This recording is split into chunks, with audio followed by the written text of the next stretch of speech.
Today's guest is Kimberly Garcia, organizer of the Groovy Flower Shop LLC, located here in Greenville, Texas. We get to discuss on one of the most beautiful things on earth, flowers, and her passion on why she chose to come to Texas. She is a new business that's wanting to reach out to the new friends here in town. Please give a warm welcome to ever blessed Kimberly Garcia. Say hello to my wonderful new guest, Kimberly Garcia. Hello, everybody. How y'all doing today? Yes. Welcome. Groovy Flower Shop. Yes, she is from the Groovy Flower Shop located in Greenville, Texas. And I'm pretty excited to know more about her and her journey. And she said she's been here about a month and a half. And 23 days. Almost 2 months. Almost 2 months. Yes, ma'am. Oh, absolutely. wow. I know, right? If you could travel anywhere in the world, where would it be? Anywhere where there's water. Anywhere? The beach. Anywhere where there's a beach or a lake or something where there's water. Yeah. Yeah. I'm all about, sitting outside, put my toes in the sand. Yeah, that's how I am. I completely agree. Me. Yes. Wherever there's a beach, there's a lake, there's sand. Do you have one in mind, possibly? Distant Florida. Distant Florida. I've never been to Distant Florida. My mom has, and I've seen pictures in the water. It's just like crystal blue. Really? Clear. Beautiful. I love to go there. That's awesome. I know. That's where I would go. Yeah. Mm-hmm. So what is the best piece of advice you received in your type of position or anything like from even before? Because I know you probably weren't always a flower shop woman and, doing your thing. I worked corporate. Oh, gosh. Lord help us. Mm-hmm. And it is an MRO company. They supply like drill bits, abrasives, welding rods, things like that on a very, very large scale. And they're actually here in Greenville. The warehouse actually is here in Greenville over the Enterprise and Sale area. Okay. Sounds like this sounds so familiar. And it's like, okay. So they got bought up by a company called Lawson Products. It's the exact same thing. And they were going to let me go. Yeah. They were going to do away with my position. Yeah. So I hate when they do that. Especially when they go and they start emerging and being bought out, and majority of these companies are being bought out from California and all some crazy stuff. Chicago. Oh God. Yeah. So they came in and they bought us out, and everybody was just like, because before we got bought out, we were off the chain. It was so busy. We didn't have time to breathe. That's how busy it was. And then we're like, y'all are going to regret letting people go because they would need it. Yeah. Because it was just so busy. So I just took a leap of faith, pulled all my money out of my retirement, and just started buying things a little at a time. I bought my coolers, I bought my table, and everything. I'm going to give a shout out to my daughter. My daughter has been my number one support. She has given me all kinds of advice. I lean on her a lot. Yeah. So she's my person. Is my daughter who has helped me get where I'm at today. That is sweet. And she is actually wanting to do her own wholesale flowers here in Greenville. Oh, cool. She actually lives in Portsmouth, Texas. Okay. So it'll be here, still be in Hunt County. So it's going to take her a couple of years to get up and running, but that's what she wants to do. And she said it because I inspired her. So she's doing it. Plus, we will be growing our community, and it'll be here locally. Nice. Yeah. So that's what she's trying to do at the moment. Yes. That is so cool. I'm really digging your shoes, but I know, right? I wish you had. My foot on You could. You might get stuck in that position real quick here. I'm going to put my foot up on the table so I can actually see. I want to see them. Check those out. Those are pretty cool. I love those shoes. And they go well with what you do. Yes. Actually, my boyfriend got them custom made for me. Did he? Yeah. He was like, pick you out a pair of shoes. He actually sent me the link. He sent me everything. He said, here, babe, pick you out a pair of shoes. They're made out of black denim. Yeah. So I love it. Yeah. That is. Yes. It is so me. Yeah. And it's funny because when I get home, I take them off and I put them right back in the shoebox. That's what I used to do with my shoes when I used to get them. I was like, I don't touch them, don't breathe on them. I can't walk in the grass. You just levitate over grass. If I could hover. insane. Oh my God, life is great. I know, I love right? it. This is awesome. Yeah. So what is your favorite day of the week? It's probably like outside. I know that when you're dealing with business and then your personal favorite day of the week is you got to have a differentiate between the two, unless they're the same. Actually, every day is my favorite. Every day is your favorite. Every day is my favorite day of the week. I don't have a bad day. Yeah. I like every day. Every day is a good day. I'm blessed as long as I get up and my feet hit the ground. I'm good. Yeah. Yeah. That's how it should be. Yep. Absolutely blessed. Yes, ma'am. Absolutely. Oh, that's true. Yeah. I need to start thinking like that. If you could have dinner with anyone from history, who would it be? I think if you're a history buff or you love historical people. I have to think about that one. History. She is an iconic woman, and I would pick Lady Di. Diana. I've been following her like forever and a day. I love her. I follow her. God. I watch her every time the kids come on TV, the boys, I'm just all like glued to the TV. And so I'm not sure she's in history, but to me, she's an iconic woman, and I would pick Lady Di. Yeah, I would too. I mean, to eat with her and meet her. She's an amazing woman. I mean, it's just so sad how it all ended. Sad. And it's just...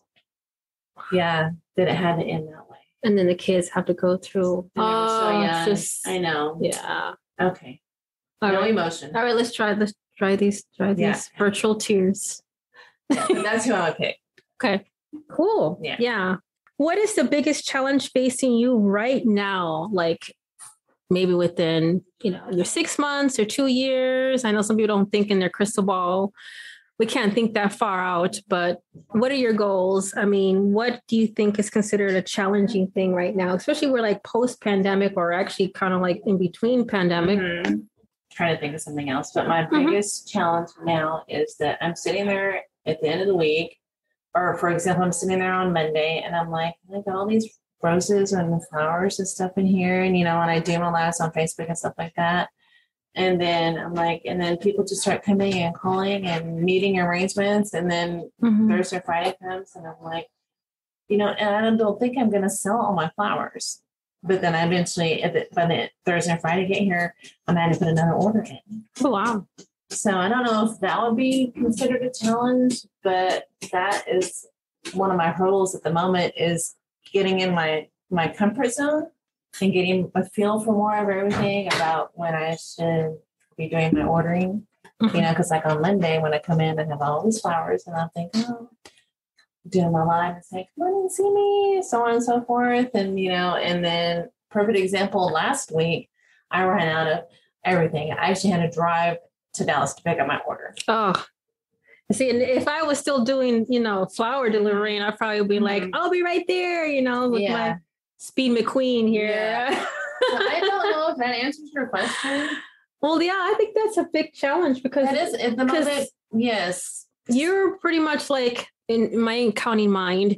You're a LIFO, last in, first out kind of situation. Yeah. And if you don't know how many your customers supply and demand, you're gonna have super fresh flowers by the beginning of a week, and then you don't get any customers until the end of the week, and then they're all welted and looking like sad. Yeah, and like why even bother go to Kimberly if her flowers look like this? You don't want that to happen. Yeah, and that happened to me at first because when I first started, I had one cooler, and then I ordered another one, and it took over 2 weeks to get it. So I had, unfortunately, and this was like the first week or two that I was open in June. Unfortunately, I had some flowers that didn't make it because I didn't prepare. I didn't have my plan.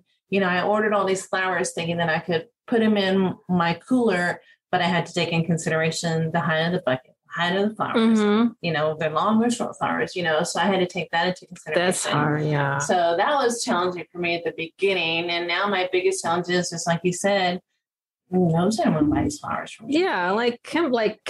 What's wrong with her? She's supposed to be all 5 stars, but I'm thinking about, no, we want you to be a 5-star. I mean, absolutely. I think the more that we get, that's the reason why I want to have this is because I want to promote that. I want you to have a smoother supply and demand of customers and, to not have to deal with, oh, we're going to get rid of these flowers and they're going into the bin. I mean, they're too beautiful to get rid of. Yes. So it's like, and one thing we're going to nip that. Yeah, we're going to nip it. Nip it in the bud. No pun intended. Yeah, I had fun nip it in the bud, did it? Oh, Lord. So another thing I do like is that I want to stand out. I want to be different. I want my flowers to speak for themselves. I like different. As you can see from what I was showing you earlier when we were doing the little walkthrough, brightness I have of my flowers, the different types of flowers I have. I want my flowers to speak for themselves. Yeah. Yeah. Absolutely. Besides, do you have anything that's coming up in the near month or so? Do you have anything anticipated that you're going to be involved in? As far as fall events or farmers market events? I am trying to get into the farmers market here, but it is full. There's no slots open. I know. I was like, man, hey, I got a pop-up. Why can't I just take my pop-up canopy and just go sit out there? Be like one of those taco trucks. They just sit out in the corner and be like, flowers, get your flowers. Get your flowers. Here. Come on, get your flowers here. Dress up like one of those mascots. Yeah. Like a daisy. In closing, tell us where the listeners can go to and check your stuff out. I mean, we want to know what's going on in Greenville. There's more than just a winery, believe me. I think that's probably a nice little pinpoint for us to, that'll be a great place to start. But I think if you can roll yourself over to Kimberly Garcia's Groovy Flower Shop place and kind of get something. I mean, there's a lot of holidays coming around. There's people's birthdays that are coming Christmas is coming up. It'll be here before you know it. I'm going to try to get me poinsettias. Yes. I love those. I know. They're so pretty. But you can't have poinsettias around cats. Did you know that? Yes, they're poisonous. Poisonous around cats. So if you have a cat, I'm sorry. But, I'm all about pets. I have 3 dogs. So, see, I have a dog and a cat. I have 3 dogs. So, I was born in Dallas. I lived over there by Love Field Airport for most of my life. I had a little circle. I don't know if I'm sure a lot of people are familiar with Love Field. I mean, I was Love Field Airport area. I just stayed in my little circle and then I moved to Greenville about a year and 7 months ago from Dallas. And people were like, what made you come down here? What made you come down here? Or why are you wanting up here? Up here. Why are you wanting to move to Greenville? Well, I'm going to go ahead and tell my story. When I was 7, I was adopted by my mom's sister. And we lived in a little teeny tiny town outside of San Antonio, Texas, called Helotes, Texas, to be a dot on the map. There was nothing out there, 0 stuff out there, with just houses in country and land. And I loved it. I could ride my bike for miles and miles and miles and not have a care. I have a care in the world the way it is today. I miss those days. Yeah. So we actually literally had to drive into town to go to the grocery store, to go buy clothes, to go to school, everything. My dad was in the military. So we used to shop at the commissary. Okay. We were into the VFW, the Rambling Rex. We were into all that stuff. Cool. All that stuff. So you're a military brat like I am. My mother is Air Force. So yeah, my whole family is Army. Man, I was trying to get into the Army. My mother was probably like, I'm disowning you. I decided to go get married instead of get which one was worse. I said I probably would have prefer to go to war than be married. Yes, you would have lived life a little bit more and a little bit more adventurous and see the world. Anyway, so I moved to Greenville, Texas about a year and 7 months ago to be closer to my daughter. My daughter and her grandson actually live out here. I do have a son who lives in Dallas. And I do see him occasionally. Of course, when your kids get older, they're just kind of like doing their own thing, living their own life. So I moved out here to be closer to my daughter and closer to my grandson.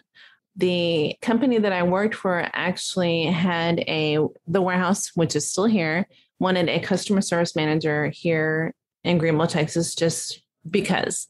So I moved to Greenville and I actually commuted back and forth for a few months. And then they were like, well, since you're in Greenville, why don't you just go ahead and work in the office part of the warehouse in Greenville? Mm-hmm. So I did that. And then the pandemic hit. And when it hit in March of last year, I was actually in San Antonio visiting my auntie.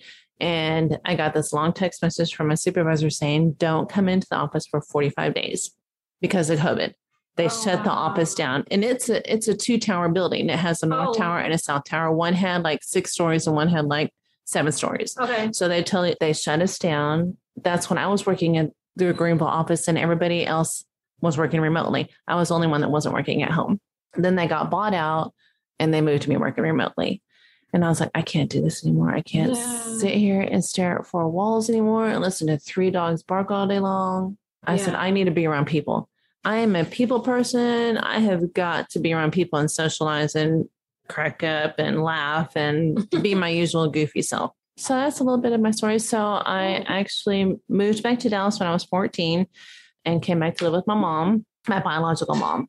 And then here I am. So took a leap of faith. Pulled all of my money out of my retirement. I'm 53 years young, and I just bought my first house. We actually, my boyfriend and I, we actually still own a condo right over there by Love Field Airport that we're renting it out. Okay. So yeah, so we actually do have property in Dallas, but I wanted to come out here. So yeah. Sweet. Yes, congratulations. Yeah. Oh, and I have my 3 dogs. All my dogs are rescue dogs. So I have Hermione. She is my fox terrier. And yes, she's named after Hermione from Harry Potter. I was going to say that. Yes. That sounds so. Mm-hmm. So she is a Pip. She is a fox terrier and she weighs probably like 30 pounds. Oh my God. And she is a meeper. She'll meep you to death. So I got her from Irving Animal Shelter. And then I have my Charlotte and she is my protector. She's my chocolate lab. If you ever have a lab, they follow you everywhere. They are protectors. If you sneeze, she's like, you okay? You good? And then I have my other dog. He is a black boxer pit bull mix. And he is a short, stocky little guy. And he is a pup. He's a little puppy. And ready for his name? We named him Fauci after Dr. Fauci. My boyfriend has been wanting a black dog forever. And he wanted to name his black dog Fauci. So I'm like, here you go. So Fauci was, somebody put him on the corner here in Greenville and put him on the corner and just left him there. And I think he might have gotten nipped by a car because he's terrified of any noise. My dogs are indoor dogs, so I put him in and out. And so somebody had picked him up and posted it on the Nextdoor app for Greenville. And I went and I picked him up and I brought him home and I was like, surprise, hi. Here you go, babe. You got your black dog. You can name him Fauci now. So so all my dogs are rescued. And I was telling my boyfriend that, Fauci will probably be our last dog because Charlotte and Hermione are older dogs. Yeah, they're older dogs. So I'm a pet person. If I could have all kinds of pets, man, I would have a yard full. Yeah. Be like Kimberly. Yes. All about sheltered animals. Shelter. Yes. Shelters first. I sure wish there was something that I could do for the Greenville shelter here because it's. Yes, I've been watching it. Yeah, because it's a euthanizing. Yeah, because the shelters in Irving, it's a no-kill shelter. Yeah. We're kill, and I hate the kill. Sorry, excuse me. I wish we could just do something. It just breaks my heart because I'm on the Greenville, Texas on Facebook. I get all kinds of notifications, and when I see it, I'm just but the mommy kitten. Yes. Oh my God. It just kills me. Just look at us. We're all just like, I know. We're just trying to like. I just wish there was something I could do. I wish I had just like acres and acres and acres and acres and just take them all. Just endless land. Yes. And just let them be happy and live life to where it's anyway, smile. I know, but it's like we got try to hit on something that's serious. It kills me because when I just mentioned, when I see those posts on Facebook on the Greenville, Texas notifications, I'm just like, I know. I even made a little comment on there that I wish there was something that we could do. There's got to be something we could do. Why? Why is it even considered a kill? Like, why? Jurisdiction or regulations do you have to not? Yeah. Yes, absolutely. We have to kill animals on a weekly basis. It's just it just floors me. Here, you save them on the side of the road. You take them to shelter just for them to be gas chambered, or whatever they do. However they do it. It's horrific. It's like, you know what? Just okay. Anyways, happy jazz hands. Happy fingers. So it just tugs at your heartstrings. But anyway. Yes. So my son is he's a second lieutenant. Sorry. He corrected me the other day. He's like, Mom, I'm not a second lieutenant. He's a first lieutenant in the Army. So when he was in high school, he was in the ROTC all through high school. And when he got into college, he was 17 and he didn't skip a beat. He got a full scholarship and he went into the Army ROTC while he was in college. Got a full scholarship. He didn't have to pay for anything. And when he graduated from college at 23 with a mechanical, and now he is actually stationed in San Antonio, where all my family's at. But he actually got deployed to Austin to help with COVID testing. Oh, and that's where he's at right now. He's still there since it started. Well, since like December, Okay. So so he's been there for a few months for quite a while. And it's funny because he actually just bought a house and then he got deployed. Oh, so he hasn't had time to really enjoy anything. See you guys. Come see me at 2701 Sunset Strip, Greenville, Texas, Suite 115, the Groovy Flower Shop LLC, 8 to 2, Monday, Tuesday, Wednesday. I'm here from 9 to 5, Thursday, Friday, Saturday, 8 to 2. So come on in and see me. Yes. Thank you for listening to Noise Palooza Zion Podcast. I'm Jasmine Castillo, also known as DJ Jim Jam. If you are wanting to be promoted on my podcast, please reach out to me if you are a small business, entrepreneur, musician, or artist. www.jasminecastillovoice.com. Stay tuned for the next upcoming episode.